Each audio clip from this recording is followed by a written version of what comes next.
Welcome to the subconscious. Relax, close your eyes, and let the magic of storytelling take you to a peaceful place. Story 1. The Gift of Hope. In a small, cozy town, there lived a little boy named Noah. Noah was 8 years old, with big, brown eyes that sparkled when he smiled, and messy hair that always seemed to be a little too wild for his small head. He lived in a lovely house with a beautiful garden, surrounded by trees that whispered secrets in the wind. But despite his lovely surroundings, Noah's life wasn't always easy. Noah had been through a lot in his young life. His parents had separated when he was just a baby, and he spent his days shuffling between two homes. Sometimes he stayed with his mom in their bright, sunny house, and other times he stayed with his dad in a cozy little apartment.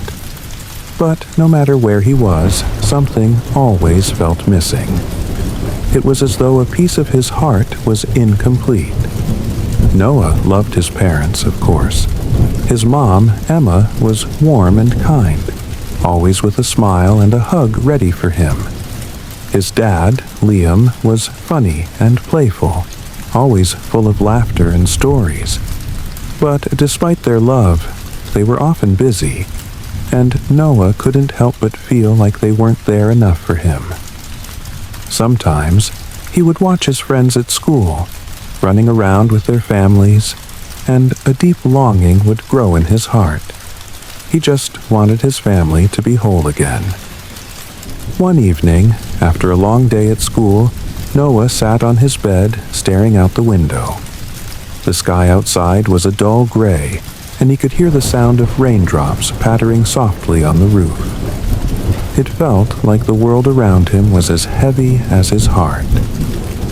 "Why does everything have to be so hard?" he whispered to himself. The storm outside matched the storm inside him, a whirlwind of feelings he didn't know how to handle. But just as Noah was about to sink into the sadness that seemed to follow him, his door creaked open, and there stood his mom, Emma. She walked in quietly, her soft footsteps barely making a sound, and sat down next to him on the bed. "Noah, darling," she said gently, her voice warm and soothing like a soft blanket. "I know things have been tough lately, but I need you to know something. You are never alone, my love. No matter what happens, you have a whole family who loves you deeply." Noah looked up at her, his eyes wide with confusion. "But Mom, why can't we all be together? I miss Dad, and I miss when things were easier. It feels like we're always in separate pieces."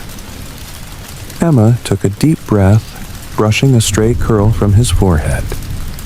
"I know it's hard, sweetie, but sometimes life takes us on paths we don't understand. And while it might feel like things are broken, the love we share as a family is unbreakable. We'll always be there for you, Noah, every step of the way." Noah felt comforted by his mom's words, but a small part of him still ached. Emma noticed the sadness lingering in his eyes and smiled softly. "How about we go for a little walk, just you and me? I think it might help us both clear our minds." Noah nodded slowly, and together they put on their raincoats and headed outside into the soft rain. The world outside seemed to shimmer in the mist, the air fresh and clean. As they walked through the streets, hand in hand, Emma talked to Noah about the little things, the birds they saw flying by, the flowers blooming in the gardens, and the way the world always seemed to reset itself after a storm. The walk brought a sense of peace to Noah, as though the storm inside him was finally starting to calm down.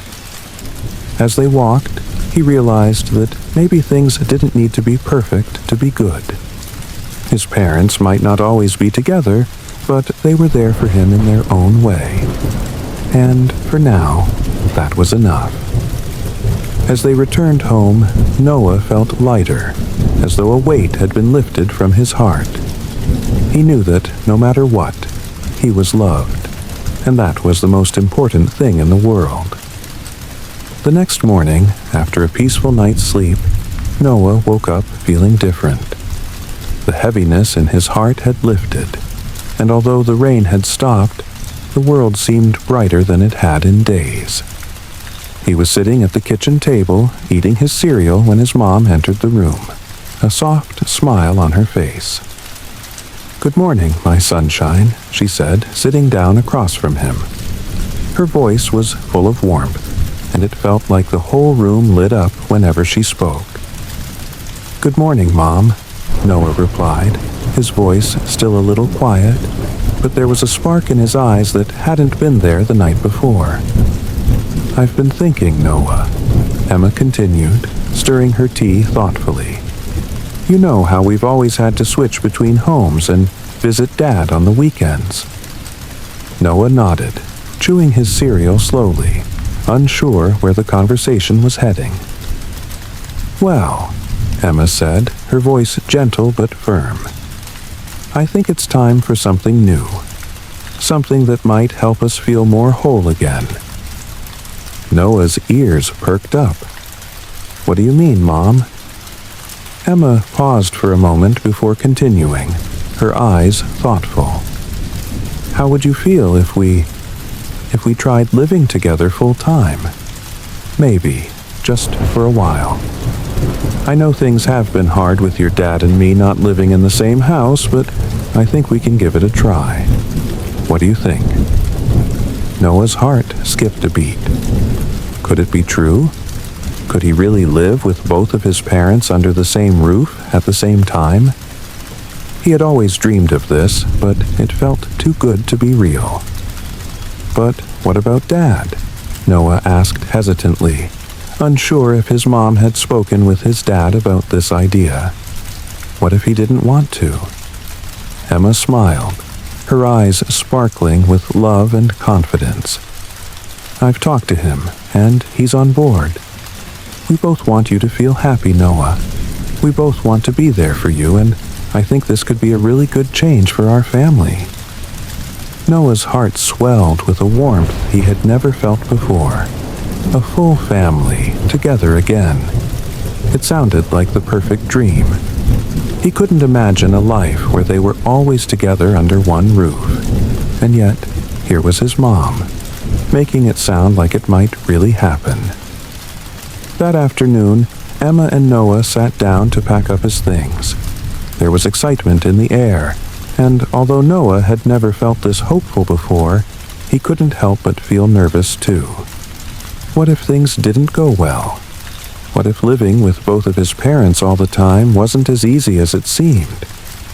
But as he gathered his clothes, his toys, and the little things that made his room feel like his own, Noah realized something. This change could be a beautiful opportunity to build a new kind of life. A life where he didn't have to choose between his mom and dad, where he could have both of them, and maybe even more.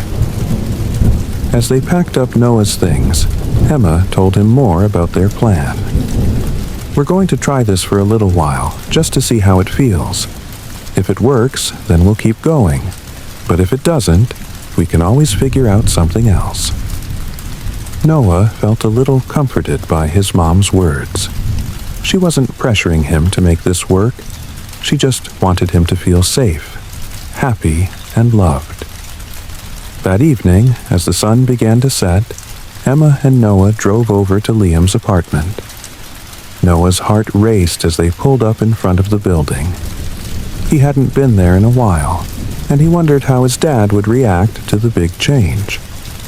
When they entered the apartment, Liam was already waiting for them, sitting on the couch with a cup of coffee in his hand. He looked up and smiled when he saw Noah. "Hey there, buddy," Liam said, holding his arms out for a hug. "How's my favorite kid doing?" Noah ran over to his dad and threw his arms around him. "I'm good, Dad," he said with a big grin. "I have some news to share." Liam raised an eyebrow, intrigued. "Oh? What's that?" Noah took a deep breath, feeling a bit shy. "Mom and I talked and, well, we decided that we're going to try living together full time. I'm going to live here with you both, for real, not just on the weekends." Liam blinked in surprise, then slowly put down his coffee. "Wow," he said softly, his voice filled with emotion. "That's a big step, Noah."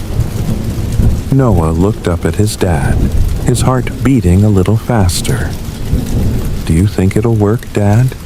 Will it be okay?" Liam knelt down and looked Noah in the eyes, his expression gentle and sincere.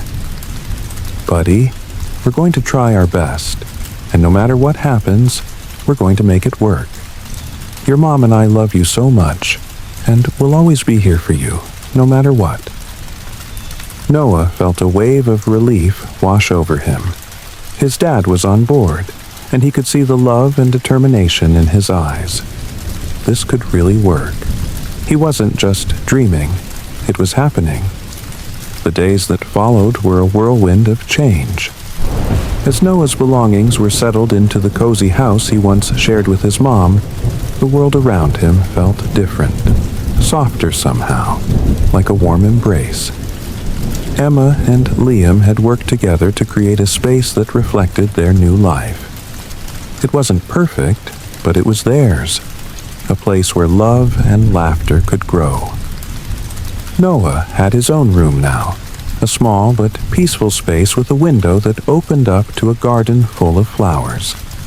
He could see the little yellow daisies that bloomed in the spring, and the tall trees that swayed gently in the wind.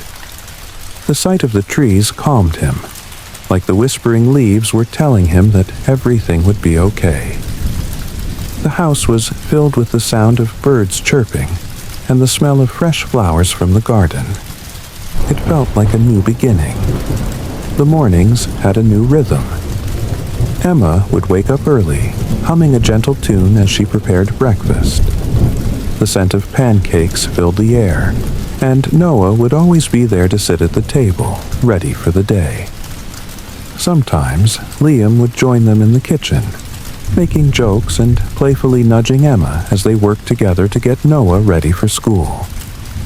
It was a peaceful routine, one that brought comfort to their hearts, even if it was small and simple. The quiet moments they shared became the heartbeat of their new life. When Noah returned from school, Emma would be there, ready with a smile and a snack, always asking about his day. Liam would return home later, tired from work, but his smile never faded when he saw Noah waiting for him. They would sit together at the dinner table, talking about the little things that made their lives beautiful, like the birds they saw flying by, or the way the clouds formed funny shapes in the sky. Noah had never known this kind of warmth. He had never known what it felt like to have both parents around, to see them working together, laughing together, and supporting one another. Every night, as the stars began to twinkle outside, he would lie in bed, feeling content. His parents' love was like a blanket, soft and comforting, wrapping him in a sense of security he had never truly felt before. Over time, Noah began to notice how his parents' relationship seemed different too. There was a closeness between them, a quiet understanding that didn't need words. They had come to realize that even though life had taken them on different paths, they had found their way back to each other. They had grown in ways they hadn't expected, and Noah could see that their love for him wasn't the only love that was being nurtured. It was as though the space between them had become filled with a new kind of magic, a deeper connection that had blossomed from the seeds they had planted in their hearts. As the weeks passed, Noah began to feel more and more at home. He saw how his parents worked together, side by side, building their family in a way that was steady and strong. The house, once just a place to sleep, had transformed into a home, filled with warmth and laughter. There were no more long silences or unspoken words. There was only the sound of shared moments, the quiet joy that came with being present for one another. One evening, as the sun dipped below the horizon and the sky turned a soft shade of pink, Emma and Liam took Noah to the park. It was a place they had visited many times, but now it felt different, like a place they could all truly be together as a family. The air was cool and the trees stood tall, their leaves rustling in the wind. The park felt peaceful, like the world was holding its breath, watching them as they walked. Noah ran ahead, his feet kicking up the soft grass, his laughter echoing in the air. He had forgotten what it felt like to be so free, to run with the wind and not worry about the past or the future. It was just him and his parents in the moment, surrounded by the beauty of nature. It was the simplest of joys, but in that moment, it was everything. As they sat on the bench watching Noah play, Emma turned to Liam and smiled. There was a quiet understanding between them, something unspoken but clear. This was their new beginning. It wasn't always easy, but it was real, and it was full of love. They had worked hard to get here, and now they had something worth holding on to. Noah returned to them, his face flushed with excitement and his eyes bright with happiness. He sat down next to them on the bench, and for a moment they just sat together in silence, watching the sunset and listening to the peaceful sounds around them. In that moment, everything felt right. It was as though the world had finally settled into place. And Noah realized that even though life had been difficult and uncertain at times, this was where he belonged. In this family, with his parents who loved him unconditionally, he had found a place of peace, a place where he could be himself, and where he was always safe. The storm that once raged inside him had long since passed, and in its place was a calm that filled his heart with gratitude. The family he had always dreamed of was finally whole again, not because of the perfect house or the perfect days, but because of the love that surrounded them. And as they sat together, watching the stars begin to twinkle in the night sky, Noah knew that this was just the beginning of their journey. Story 2. A Christmas to Remember. In a small, cozy house on the outskirts of a quiet town, there lived a big, loving family. The father, James, and the mother, Lila, worked tirelessly every day to provide for their children. They had 4 kids: Mason, who was 10, Ava, who was 8, Ella, who was 6, and little Noah, just 3. The house was small, but it was filled with laughter, love, and the hustle and bustle of everyday life. James worked long hours at a local factory, while Lila took on 2 jobs, one as a cleaning lady and the other working nights at a diner. They were tired most of the time, but their children were their greatest joy, and they were determined to give them everything they needed, even if they couldn't afford the extras. The holiday season was always a bittersweet time for the family. Every year, as Christmas approached, the kids would excitedly talk about what they hoped to receive as presents. They would dream of shiny new toys, bicycles, dolls, and the latest gadgets that their friends seemed to get without question. But James and Lila knew they couldn't afford such luxuries.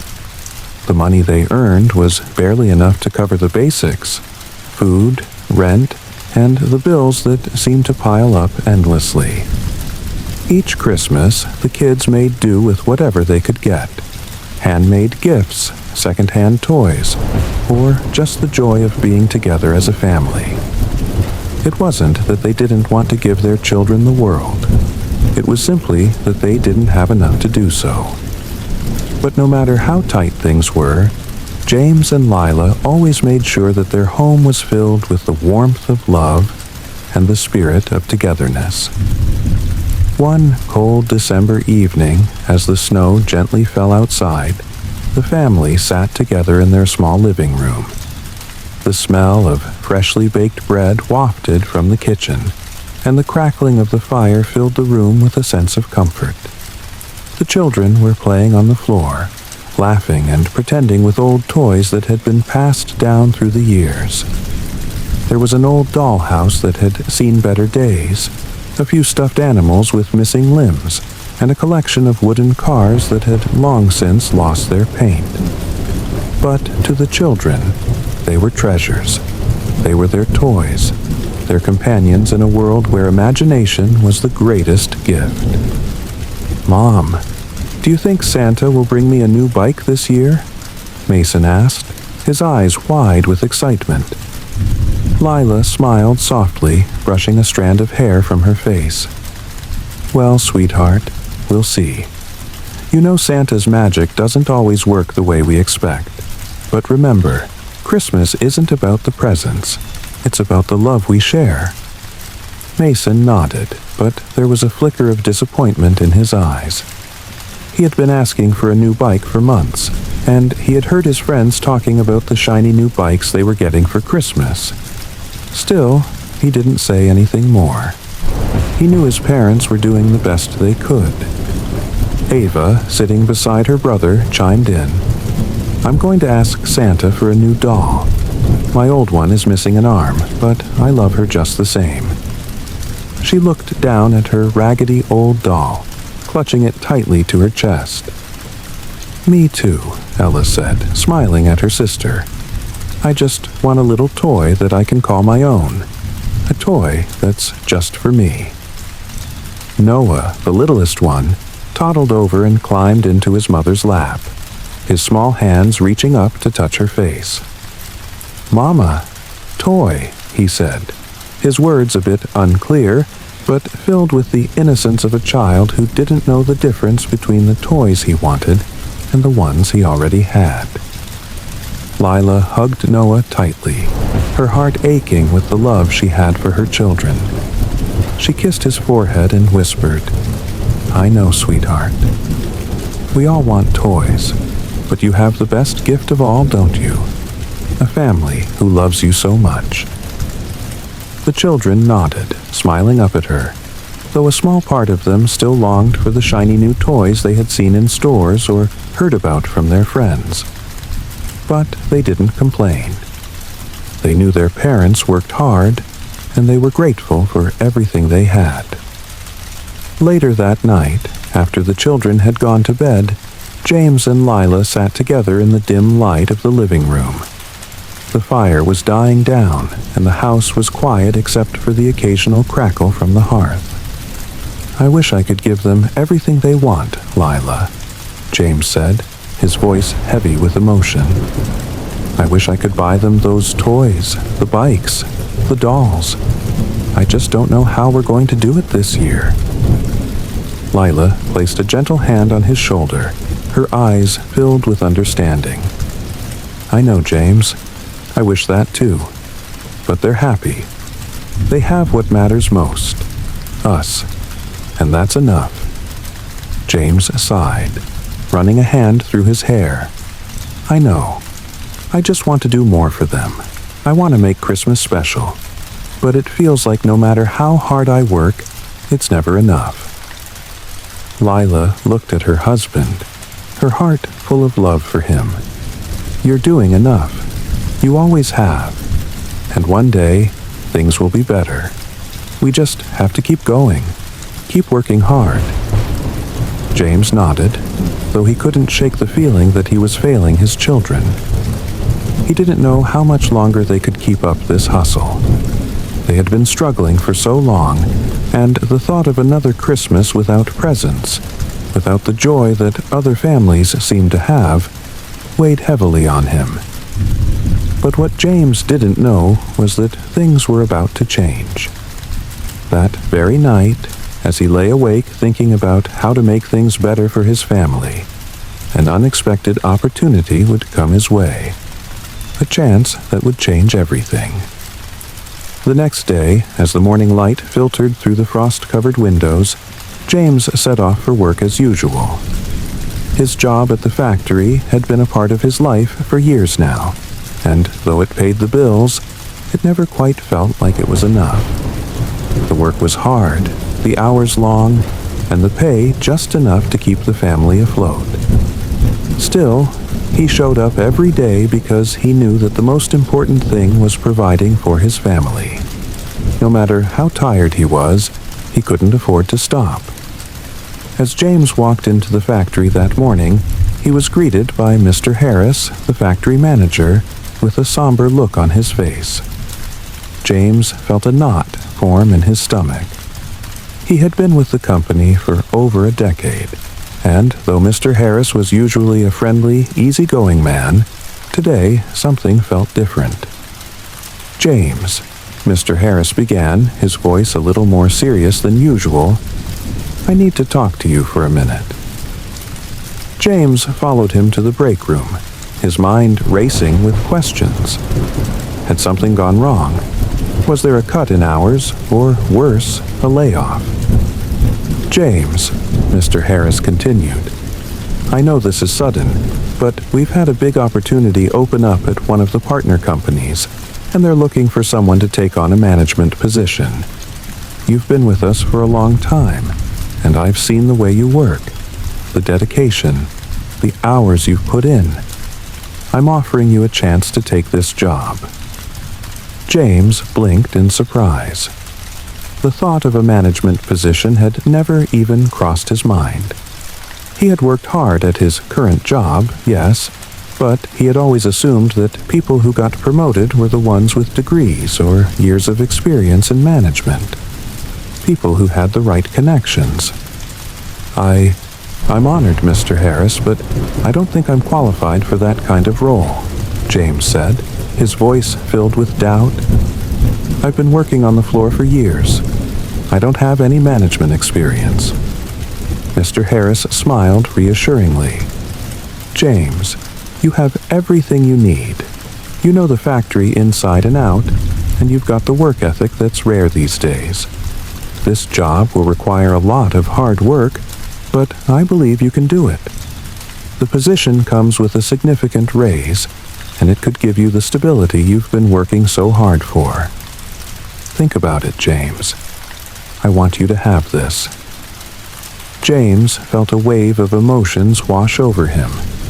A better job, more money, and the chance to finally give his family the things they had been dreaming of for so long. It was the opportunity he had been waiting for, but at the same time, it came with a heavy responsibility. Was he ready for this? He spent the rest of the day at work in a haze, his mind swirling with thoughts of the offer. Could he really take on a management position? Could he succeed in such a role? His doubts were only matched by the excitement he felt at the possibility of giving his family a Christmas they would never forget.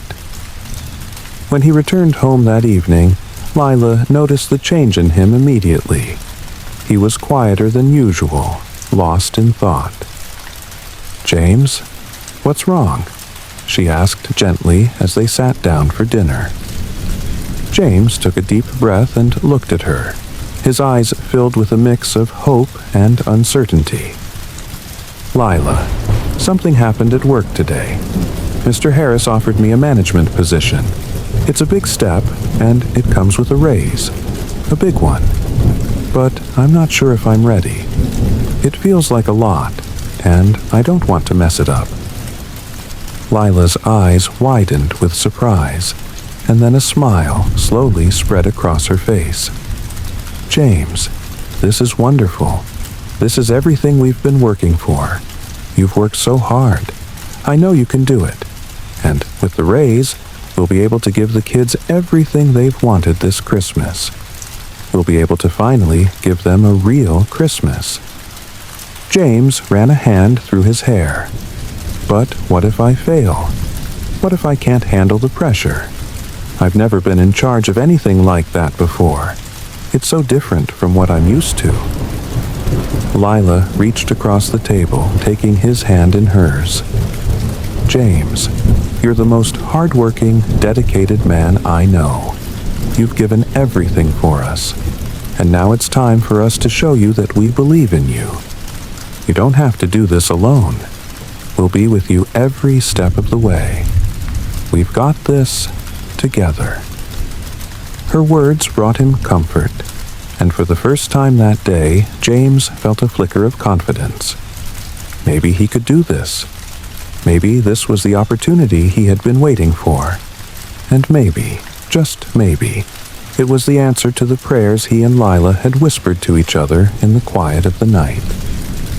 That night, as they sat together in the living room, James made up his mind. He was going to take the job. He wasn't sure how it would go, but he knew one thing. He was doing it for his family, for Lila, and for their kids. And when Christmas arrived, he was going to make sure that it would be the best one yet. James threw himself into his new role with everything he had. The transition wasn't easy. The hours were longer, the expectations higher, and the pressure more intense than he could have ever imagined. But something about it clicked.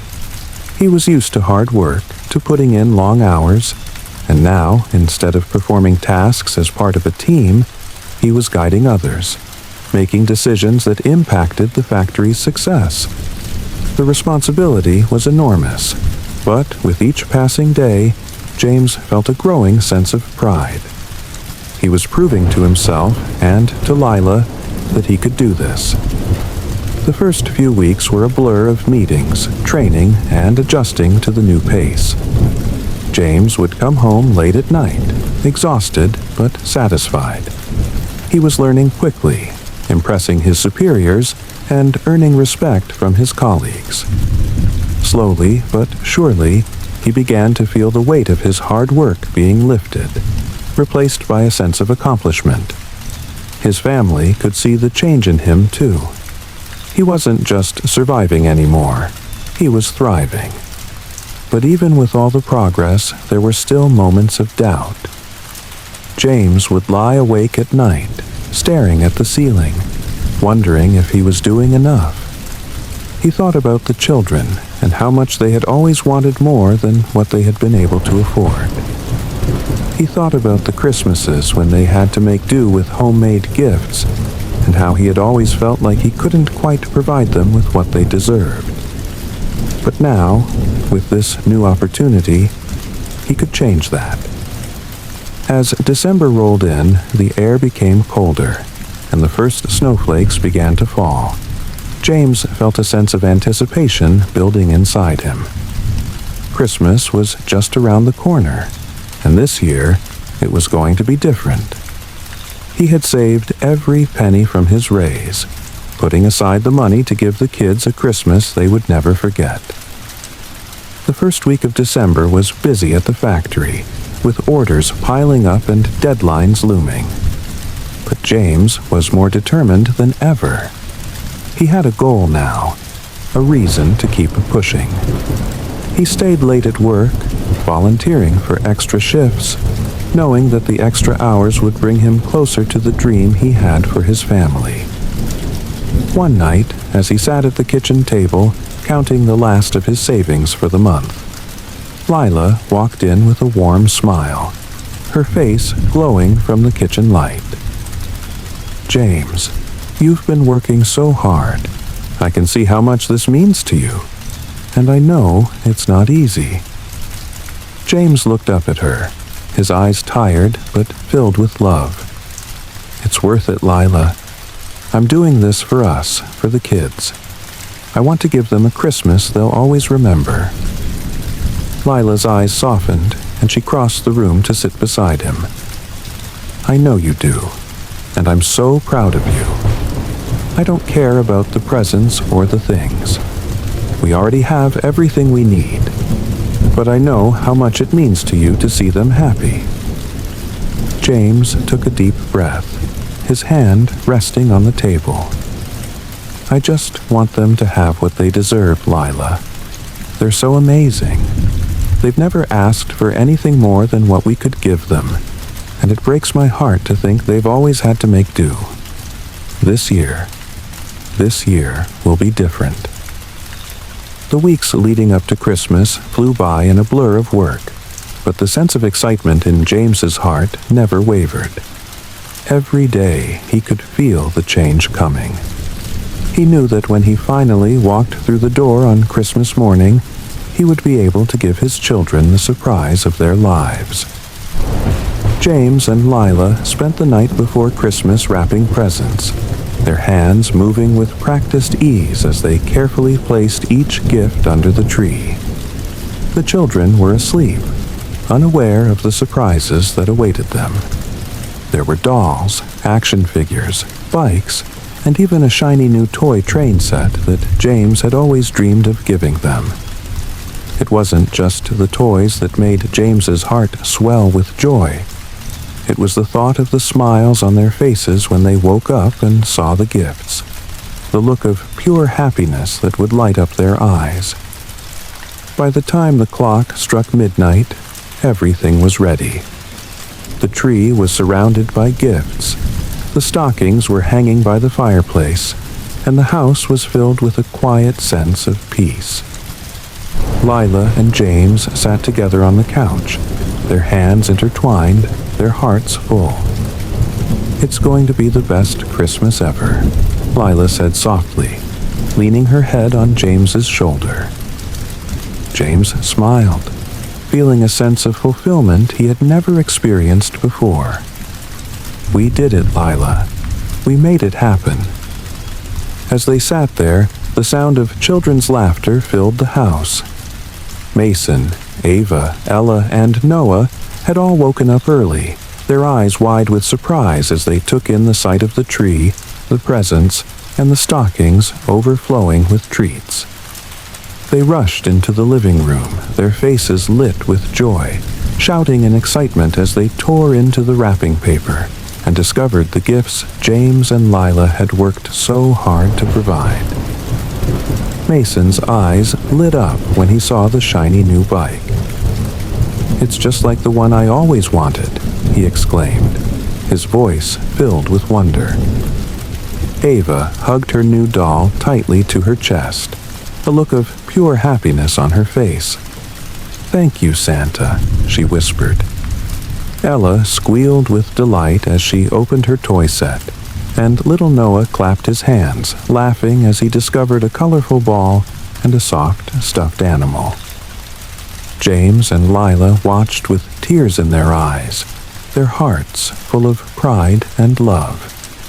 This was what they had worked so hard for, the joy of their children, the happiness that came from giving, and the knowledge that they had built a family that was full of love and warmth, no matter the circumstances. For the first time in years, the family truly felt whole. They had everything they needed, not just presents, but the love, the joy, and the togetherness that mattered most. And, as the snow continued to fall outside, James and Lila knew that this was a Christmas they would never forget. Story 3. A Heart Found in the Right Place. In a small town tucked away between rolling hills and peaceful forests, there was a couple named Alice and Samuel. They had always dreamed of having a family, a home filled with laughter and joy. But for many years, their dream seemed out of reach. They had tried and tried, but year after year, the joy of a child seemed to slip further away. Despite their love for each other, there was a sadness that lingered in their hearts, a longing for a child they could call their own. But one day, Alice and Samuel received a call that would change their lives forever. It was from the adoption agency, and the words they heard on the other end of the line were ones they would never forget. "There's a little girl," the social worker said. "Her name is Clara. She's been in foster care for a while, and we believe she could be the perfect match for your family." The couple's hearts raced with excitement, but there was a sense of nervousness too.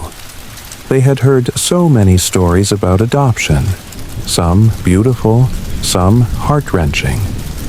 Was this their chance? Could they really give Clara the love and warmth she needed? They were about to find out.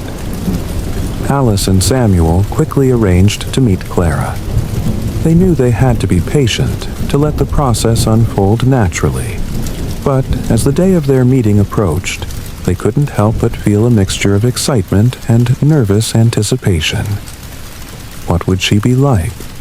Would they connect? And most of all, could they be the parents she needed? When the day arrived, they drove to the foster home where Clara had been living. The small house was cozy and inviting, but Alice and Samuel could sense the care and love Clara had received there. The foster parents were kind, with smiles that showed their deep affection for the young girl. But Clara was different. She seemed shy, withdrawn, as though she had been through something no child should ever have to endure. Her eyes were big and dark, and she looked up at Alice and Samuel with a mix of curiosity and uncertainty. "Clara," the foster mom said gently, "this is Alice and Samuel. They're here to meet you." Clara stood up slowly, her small hands clutched tightly in front of her. She didn't smile, but her eyes softened as she looked at Alice and Samuel. They both knelt down to her level, offering her kind smiles and quiet words, trying to ease her nerves. But Clara's past had made her cautious. She had been through a lot, and trust didn't come easily. For a while, there was silence as they all sat in the living room. Samuel, a man with a kind and steady heart, spoke softly, telling Clara about their home, their dog, and how much they wanted to welcome her into their family. Alice, her voice gentle and loving, explained how she and Samuel had waited so long to become parents, and how much they wanted to give her all the love in the world. But Clara remained silent. She didn't seem ready to open up, to accept the love they were offering. Alice and Samuel didn't push. They understood that trust had to be earned, that love had to be given time to grow. As the day came to an end, Alice and Samuel said their goodbyes, their hearts a little heavier but full of hope. They knew it wasn't going to be easy, but they were determined. They wanted Clara to know that, despite everything, she had a place with them. She had a family now. The following weeks were a quiet, gentle unfolding of something special. Alice and Samuel visited Clara regularly, each time trying to get a little closer to her, to win her trust, without pushing her too fast. They understood that love, real love, wasn't something that could be rushed. It had to grow steadily and slowly, just like a tree taking root in the earth.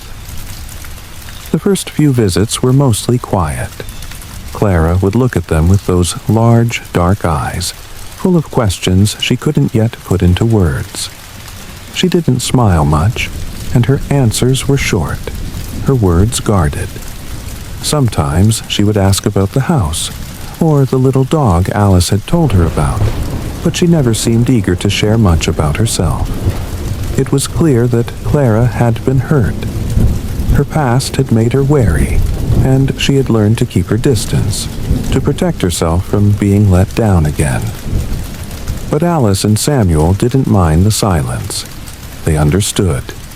They had patience in abundance, and they were determined to show Clara that they would always be there for her, no matter how long it took. Every time they visited, they brought her little gifts. Small things like a soft teddy bear, a book of fairy tales, or some crayons and coloring books. Clara never seemed to express excitement over the gifts, but Alice noticed that she always carefully placed them on her bed, as though she was storing them in her heart for later.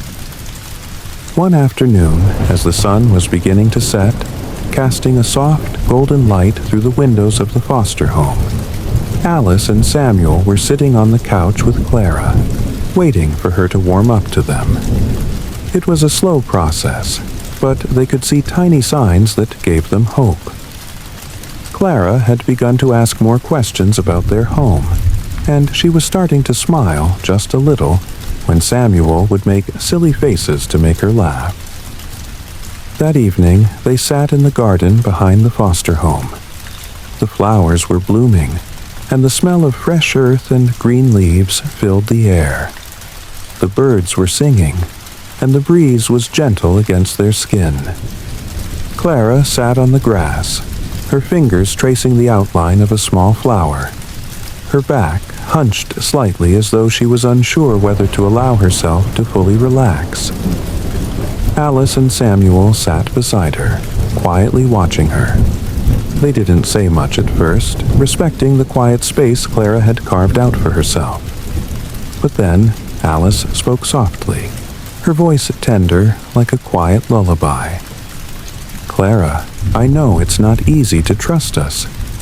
I know you've been through things that no one should have to go through. But I want you to know, darling, that we are here for you. And we'll be here every step of the way." Clara's head turned slightly toward Alice, her dark eyes meeting hers. For a moment there was a flicker of something, hope, perhaps, or curiosity, before Clara turned her gaze back to the flower. But Alice didn't mind. It was progress, even if small. Over the next few weeks, Clara began to open up more, little by little. She started to speak more freely, her words still cautious, but her heart starting to soften. Alice and Samuel continued to visit, bringing her favorite snacks, playing games with her, and talking to her as though she had always been a part of their lives. One evening, Samuel had an idea. He knew that Clara loved to draw. He had seen her doodling in her notebook during one of their visits. So, he decided to bring a special gift, a set of high-quality art supplies. When he handed the colorful pencils and sketchbooks to Clara, her eyes widened, and for the first time, Alice saw a real smile. A small one, but a smile nonetheless. Clara held the art supplies in her hands, turning them over gently as though they were precious treasures. "Would you like to draw with us, Clara?" Alice asked softly, her voice encouraging. "We'd love to see what you can create." Clara hesitated, her fingers tightening around the pencils for a moment before she nodded. "Okay," she whispered. The three of them sat together in the garden again, the soft evening light bathing them in warmth. Clara began to sketch, her pencil moving hesitantly at first, as if unsure where to start. But slowly, the strokes grew more confident, and Alice and Samuel could see the small glimmer of talent in her work. Clara was drawing a picture of a house, her new home, Alice realized. It wasn't perfect, but it was filled with hope. The house she drew was warm, with flowers blooming all around it, and a bright sun shining above. As Clara finished her drawing, she looked up at them, her eyes uncertain. "Do you think it's good?" she asked quietly, as though seeking approval. Alice and Samuel exchanged a glance, both of them moved by the simplicity and beauty of Clara's creation. "It's beautiful, Clara," Alice said gently, her voice full of pride. "This is a wonderful picture. It's a perfect representation of your new home. It's filled with warmth, just like you." Clara's cheeks flushed, and she looked down at her drawing, a small smile tugging at her lips. For the first time, Alice and Samuel saw a glimmer of true joy in Clara's eyes. It wasn't just the drawing, it was something more. It was the beginning of trust, of love, of family. It was the moment when Clara finally began to believe that maybe, just maybe, she had found a place where she truly belonged. The following weeks were a quiet, gentle unfolding of something special. Alice and Samuel visited Clara regularly, each time trying to get a little closer to her, to win her trust without pushing her too fast. They understood that love, real love, wasn't something that could be rushed. It had to grow, steadily and slowly, just like a tree taking root in the earth. The first few visits were mostly quiet. Clara would look at them with those large, dark eyes, full of questions she couldn't yet put into words. She didn't smile much, and her answers were short, her words guarded. Sometimes she would ask about the house, or the little dog Alice had told her about, but she never seemed eager to share much about herself. It was clear that Clara had been hurt. Her past had made her wary, and she had learned to keep her distance, to protect herself from being let down again. But Alice and Samuel didn't mind the silence. They understood. They had patience in abundance, and they were determined to show Clara that they would always be there for her, no matter how long it took. Every time they visited, they brought her little gifts. Small things like a soft teddy bear, a book of fairy tales, or some crayons and coloring books. Clara never seemed to express excitement over the gifts, but Alice noticed that she always carefully placed them on her bed, as though she was storing them in her heart for later. One afternoon, as the sun was beginning to set, casting a soft golden light through the windows of the foster home, Alice and Samuel were sitting on the couch with Clara, waiting for her to warm up to them. It was a slow process, but they could see tiny signs that gave them hope. Clara had begun to ask more questions about their home, and she was starting to smile just a little when Samuel would make silly faces to make her laugh. That evening, they sat in the garden behind the foster home. The flowers were blooming, and the smell of fresh earth and green leaves filled the air. The birds were singing, and the breeze was gentle against their skin. Clara sat on the grass, her fingers tracing the outline of a small flower, her back hunched slightly, as though she was unsure whether to allow herself to fully relax. Alice and Samuel sat beside her, quietly watching her. They didn't say much at first, respecting the quiet space Clara had carved out for herself. But then Alice spoke softly, her voice tender like a quiet lullaby. "Clara, I know it's not easy to trust us. I know you've been through things that no one should have to go through. But I want you to know, darling, that we are here for you. And we'll be here every step of the way." Clara's head turned slightly toward Alice, her dark eyes meeting hers. For a moment, there was a flicker of something. Hope, perhaps, or curiosity, before Clara turned her gaze back to the flower. But Alice didn't mind. It was progress, even if small. Over the next few weeks, Clara began to open up more, little by little. She started to speak more freely, her words still cautious, but her heart starting to soften. Alice and Samuel continued to visit, bringing her favorite snacks, playing games with her, and talking to her as though she had always been a part of their lives. One evening, Samuel had an idea. He knew that Clara loved to draw. He had seen her doodling in her notebook during one of their visits. So, he decided to bring a special gift, a set of high-quality art supplies. When he handed the colorful pencils and sketchbooks to Clara, her eyes widened, and for the first time, Alice saw a real smile. A small one, but a smile nonetheless. Clara held the art supplies in her hands, turning them over gently as though they were precious treasures. "Would you like to draw with us, Clara?" Alice asked softly, her voice encouraging. "We'd love to see what you can create." Clara hesitated, her fingers tightening around the pencils for a moment before she nodded. "Okay," she whispered. The three of them sat together in the garden again, the soft evening light bathing them in warmth. Clara began to sketch, her pencil moving hesitantly at first, as if unsure where to start. But slowly, the strokes grew more confident, and Alice and Samuel could see the small glimmer of talent in her work. Clara was drawing a picture of a house. Her new home, Alice realized. It wasn't perfect, but it was filled with hope.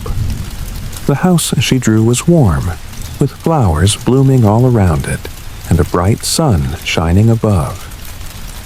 As Clara finished her drawing, she looked up at them, her eyes uncertain. "Do you think it's good?" she asked quietly, as though seeking approval. Alice and Samuel exchanged a glance, both of them moved by the simplicity and beauty of Clara's creation. "It's beautiful, Clara," Alice said gently, her voice full of pride. "This is a wonderful picture. It's a perfect representation of your new home. It's filled with warmth, just like you." Clara's cheeks flushed, and she looked down at her drawing, a small smile tugging at her lips. For the first time, Alice and Samuel saw a glimmer of true joy in Clara's eyes. It wasn't just the drawing, it was something more. It was the beginning of trust, of love, of family. It was the moment when Clara finally began to believe that maybe, just maybe, she had found a place where she truly belonged. Story 4. The Unexpected Family. Once upon a time, in a bustling city, there lived a young woman named Amara. She was kind-hearted, hard-working, and had always dreamed of having a family of her own. But life hadn't been kind to Amara. Orphaned at a young age, she had grown up in a series of foster homes, moving from one place to another, never truly finding a place where she belonged. It wasn't that she wasn't loved, but there was always something missing, something that made her feel like an outsider, no matter how much she tried to fit in. Now, at 28 years old, Amara had made a name for herself as a successful designer. She had a beautiful apartment, a fulfilling job, and friends who adored her. But despite all of her success, there was still a quiet ache in her heart, a longing for something deeper. She wanted a family. She wanted a place where she could finally feel at home, a place where she could love and be loved unconditionally. One day, while walking through the park near her apartment, Amara spotted a little girl sitting alone on a bench. The child had big, sad eyes that seemed to hold the weight of the world.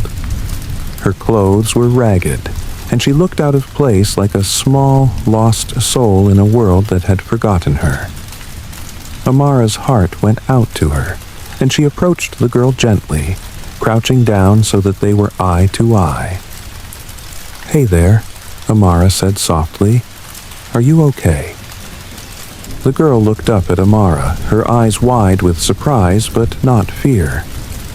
"I'm just waiting for my mom," she said quietly. Amara glanced around, but there was no one in sight. "Where is she?" she asked gently. The little girl shrugged. "I don't know. She told me to wait here." Amara felt a lump form in her throat. There was something about the child, something that reminded her of her own lonely childhood. She couldn't bear to leave the girl sitting there alone. "Would you like to come with me for a little while?" she asked. "I can get you something to eat and we can wait together." The girl hesitated for a moment, then nodded, and Amara held out her hand. They walked together to a nearby cafe, where they sat and shared a warm drink. The girl's name was Naya, and as they talked, Amara learned that she had been living in foster care, just like Amara had once been. Her mother, a young woman struggling with addiction, had been unable to care for her, and Naya had been placed in the system. For hours they sat together, talking and laughing as if they had known each other forever. Amara couldn't help but feel a deep connection with Nia, a bond that was unlike anything she had ever experienced before. It was as though, in that moment, Amara had found the missing piece of her heart. When it was time to go, Amara offered to take Nia back to her foster home, but Nia shook her head. "I don't want to go back there," she said quietly. "It's not a home. It's just a place." Amara's heart ached for the little girl.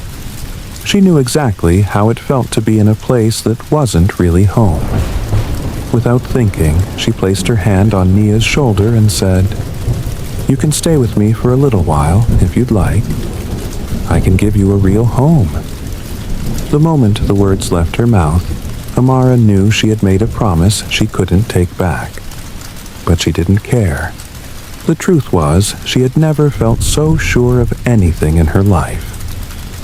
Over the next few weeks, Amara and Nia grew closer. Amara took Nia into her home, and though they were both nervous at first, they quickly settled into a routine.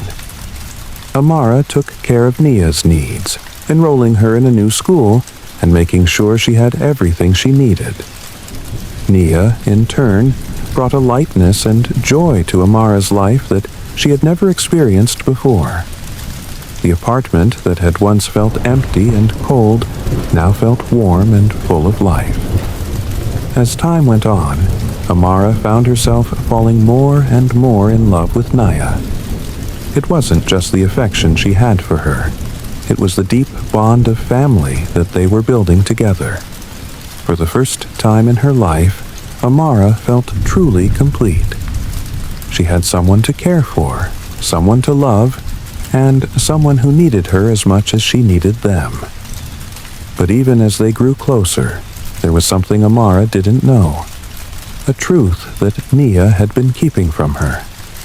Nia's mother, the one who had abandoned her, had been trying to get clean. She had been visiting rehab and had been working hard to turn her life around. But despite all of her efforts, Nia's mother still hadn't been able to get her daughter back.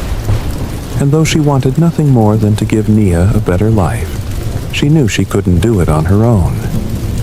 One day, Nia's mother showed up at Amara's door. She was nervous, her hands shaking as she stood on the doorstep, but her eyes held a glimmer of hope. "Amara," she said quietly, "I know you've taken care of Nia, and I can't thank you enough for that. But I need you to know something. I've been working hard to get better, and I want to be a part of Nia's life again. I want her back." Amara's heart sank. She had known this day might come, but she wasn't prepared for it. She didn't want to lose Nia, the little girl who had become her daughter in every way that mattered. But she also knew that Nia's mother deserved a chance to make things right. "I don't know what to say," Amara whispered, feeling torn between her love for Nia and her desire to do what was right. After a long conversation with Nia's mother, Amara made the difficult decision to allow Nia's mother to have more contact with her. They agreed to slowly ease Nia into spending more time with her mom, with the hope that Nia's mother could prove she was ready to be a responsible parent. It wasn't easy, and the pain of possibly losing Nia weighed heavily on Amara's heart, but she knew it was the right thing to do. However, as the weeks passed, Amara began to notice something strange. Nia was becoming more distant. At first, Amara thought it was just the uncertainty of the situation, but soon she realized that something deeper was happening. Nia wasn't just spending time with her mother. She was pulling away from Amara completely. One evening, as Amara was cleaning up after dinner, Nia's mother called. She was upset and confused. "Amara, I don't know what's going on," she said. "Nia doesn't want to come back. She says she wants to stay with me, but she's been acting distant. She won't talk to me about it." Amara's heart dropped. She hadn't expected this. Was Nia rejecting her? Did she want to be with her biological mother more than with Amara? That night, Amara sat down with Nia, feeling the weight of everything that had happened. With the tears in her eyes, she asked Nia gently, "Sweetheart, what's going on? I know this is hard, but I need you to be honest with me. Are you okay?" Nia hesitated for a long moment, and then, in a small voice, she spoke.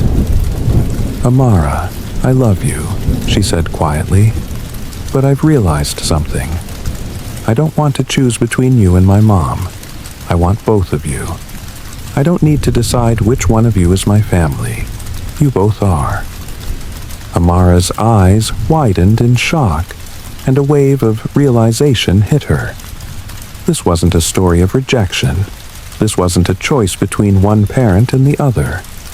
Nia had always known, deep down, that both Amara and her mother could be part of her life. Amara and her mother had been brought together by fate to share the love for Nia. And in that moment, Amara understood that family wasn't just about biology. It was about love, sacrifice, and the willingness to be there for one another. She had thought she might lose Nia, but instead, she realized that her family was growing, not shrinking.